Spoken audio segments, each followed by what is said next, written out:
fatty liver, tsaka high cholesterol. Very common po to. Marami sa atin meron nito, hindi lang natin alam. Okay, ano yung mga early signs? Basta overweight tayo, nako, marami may fatty liver. May mga lugar, 30% ng tao may fatty liver. Bakit dumadami to? Bakit tumataba? Nababalot ng taba yung atay. Very important ang liver natin. Ang daming trabaho niyan. Kaya pag nabalot ng atay sa nabalot ng taba ang atay sa mga kinakain nating matataba, maraming problema. Sa dugo, sa manas, sa pangihina, marami po nagiging problema. Ito, normal na atay, walang taba, ito yung may fatty liver. Ayan o, nababalot. So, may stage po yan. Pag healthy pa yung liver, syempre gusto natin healthy, normal yung function. Pag marami tayong mga risk factors, papakita ko mga causes, diabetes, cholesterol, maraming fast foods, yan, nagiging fatty liver na siya. Papunta na dito ang sakit. So, medyo may sira na yung function ng atay. Pero reversible pa. Pwede pa gumaling. Pag hindi tayo nag-agap, tuloy-tuloy ang pagkain ng mga unhealthy, damihan mo pa yung alak na bawal nga sa atay, aabot na sa NASH. Mas malala na to. At pag hindi pa rin umayos, aabot sa liver cirrhosis. Yun ang last stage. Pag liver cirrhosis, lumiit yung atay, tumitigas, parang puro fiber na yon, hindi na gumagana. Okay? Payat na yung pasyente. Ang hirap na magamot kung magagamot pa. Okay, wag natin paabutin. Dito pa lang sa fatty liver, tuturo ko sa inyo. Ano mga dahilan? May namamana pero basically obesity. Basta mas mataba than normal, usually nagkakaroon ng fatty liver. Biglang papapayat, hindi rin maganda. Kung magpapapayat tayo, dahan-dahan yung minsan kakain ng marami, tapos biglang gugutumin yung sarili, yung biglang weight loss, dapat dahan-dahan lang yung weight loss din. Kasi yung biglang pagpapapayat, pwede mag-cause ng gallbladder stones, pwede rin magka-fatty liver. Mataas cholesterol, triglycerides sa dugo. Pag mataas cholesterol, syempre, mataas ang fatty liver. May diabetes. Pag diabetic, more prone sa fatty liver. Okay? So, yan ang atay natin. Ito, 8 early signs. Hindi naman lahat may warning signs. Pero ito, medyo early to na baka lang may fatty liver ka. May clue. Number 1, malaki ang tiyan. Pag may belly fat, nakita nila, mas malaking chance magkaroon ng fatty liver. Okay? Number 2, mataas ang cholesterol. Pag mataas ang cholesterol, triglyceride, yan, connected siya sa liver health. Okay? Kaya pag nababa yung cholesterol, parang ginagamot mo rin yung fatty liver mo. High blood. Nakita nila po yung mga taong may fatty liver, 3 times more likely na may high blood sila. So pag may high blood kayo, pa-check na rin yung ultrasound. Pa-ultrasound na rin yung atay, baka connected. Pareho kasi risk factors eh. Overweight, maalat, matataba kinakain, nagkaka-high blood, pati fatty liver. Okay? Mas pagod. Ito hindi naman lahat, pero pag nasisira yung atay, mas laging pagod, laging fatigue, yan pwede rin masakit ang ulo. Yan. Ito hindi rin ganun kadalas, pero pag sumasakit na po dito sa right upper quadrant, andyan yung atay natin, maraming possibilities, pero usually connected sa liver or gallbladder. Pag masakit dito, pag very sharp pain, pwedeng gallbladder stone, bato sa abdo.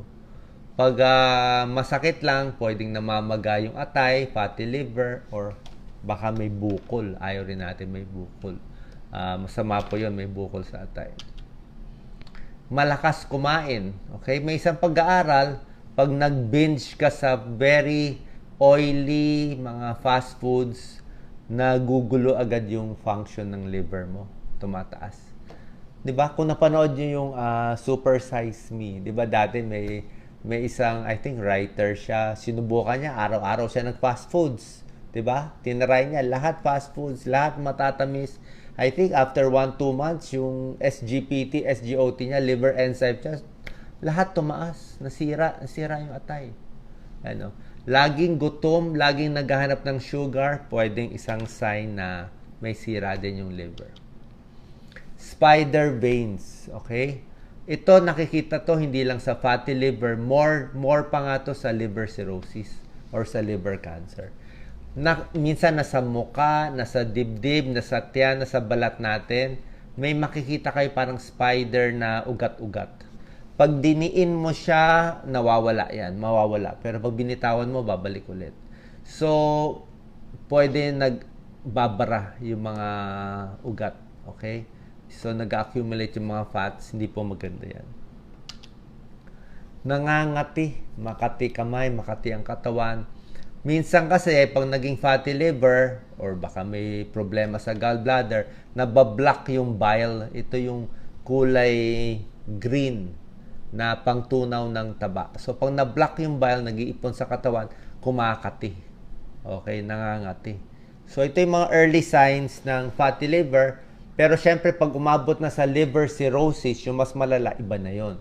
Maninilaw na yon, yung madilaw na yon.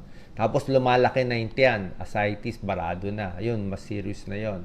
Tapos meron pang palmar erythema, namumula na yung kamay, more spider angioma, namamayat na, yung pag nasugatan, hindi na gano'n nagbubuo yung dugo. So, iba po yon. Pinakita ko sa inyo, early signs, early warning signs na baka nag-uumpisa na masira yung atay. Gusto natin prevention eh. Diba? Paano makakaiwas? Ito yung mga mabawasan natin. Puro fast foods tulad nga na sinabi ko sa inyo. Mahirap kumain ngayon. Very fatty, lahat prito. Anong test gagawin? Blood test and ultrasound para ma-diagnose. Blood test po, SGPT, SGOT. Ito lang dalawa. SGPT, more sa liver to. Ang normal, up to 40, up to 45. So, ito po, mataas siya, 76. Paglampas 100, baka fatty liver na yon, nababalot na ng taba yung atay. Meron ding result na more than 1,000. 1,000 ito. O, sa hepatitis po yun eh. Magang-maga yung atay. So, ito, pinapacheck natin. Ultrasound, normal ultrasound, ito pag ganito itsura, makinis na siya, fatty liver. Pag lumiit na parang may mga fiber, ano, may mga puti-puti, cirrhotic. Dito magagamot pa, dito mahirap na magamot pag liver cirrhosis na. Dati ang liver cirrhosis, alcoholic eh, di ba? Yan ang cause eh, malakas uminom ng alak. Ngayon, ang fatty liver na ngayon ang number 1 ayon sa isang doktor. Ito na number 1 cause ngayon na umabot sa liver cirrhosis. Kasi ang daming pagkain eh, ang daming processed foods, ang daming may fatty liver. Ito na nagiging number 1 cause bakit nasisira yung atay.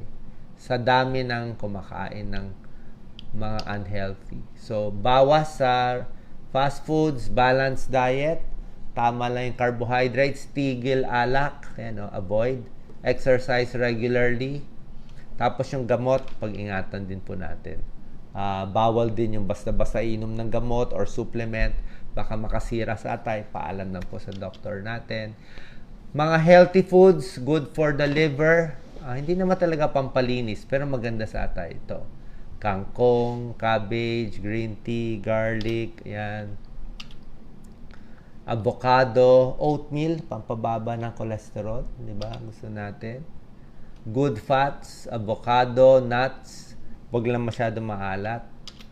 Ito po. Very healthy siya, mga antioxidants na gusto natin. O, tingnan na lang natin. Pero syempre, gusto natin yung mga local foods, di ba? Weight reduction, magpapapayat, number 1. Second, exercise. Number 3, tigil sa alak. Siyempre, locally, ito favorite ni Doc Lisa, lagi kami may gulay. Pwedeng kangkong, pechay, hindi na namin nilalagyan ng mga lempo. Ito, favorite nyo. Pwede po to. Yan. Malunggay, pakbet. Huwag lang maraming bagoong, isda. Pwede rin to, munggo. At syempre, favorite ko, yung mga ampalaya. So, sana po nakatulong to. Papa-ultrasound ng tiyan, pa-check SGPT, SGOT, alagaan ng atay, kasi very important yan. Oras na may fatty liver nakita sa ultrasound, i-try nyo na magpalit sa mga kinakain nyo. Who knows? baka bumalik pa, maging normal pa ulit yung ating atay. God bless po.